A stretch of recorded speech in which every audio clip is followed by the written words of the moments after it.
आघाडीच्या या दृष्टीनं तिन्ही पक्षाचा प्रयत्न आहे.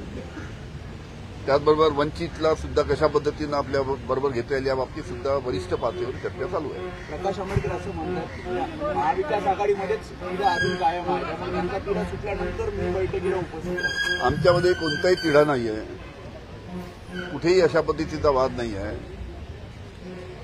लवकरात लवकर वंचित जे अध्यक्ष आहेत माननीय बाळासाहेब बरोबर आंबेडकर साहेबांवर लवकरात लवकर जे वरिष्ठ नेते आहेत त्यांच्याबरोबर बैठक होऊन चर्चा होऊन योग्य तो निर्णय लवकरात लवकर आपल्यासमोर येईल. जिस तरीके से प्रकाश आंबेडकर स्वतः सांगतात की जवळपास 15 जागांचा तिढा आहे. असं आहे, आम्हाला माहिती आहे तिन्ही पक्षाचं कुठेही तिढा नाही, कुठेही वाद नाही आणि तिन्ही पक्षामध्ये अतिशय चांगला समन्वय आहे.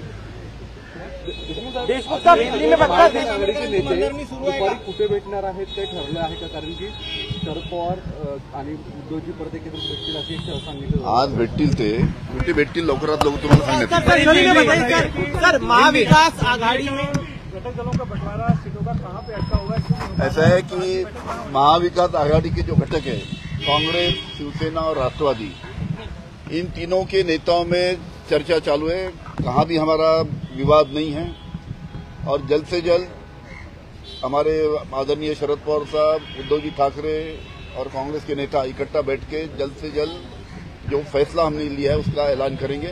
लेकिन उसके पूर्व जो वंचित के जो अध्यक्ष है बाबा साहब जी आंबेडकर, उनके साथ भी चर्चा होंगी और चर्चा हो कि हमारा प्रपोजल है, हमारा आग्रह है कि उन्होंने भी साथ में आना चाहिए. और हमको पूरी उम्मीद है कि बाबा साहब आंबेडकर साहब की जो वंचित है वो भी महाविकास आघाड़ी के साथ में आएंगी. जल्द से जल्द चर्चा होकर उसके बारे में भी निर्णय होगा.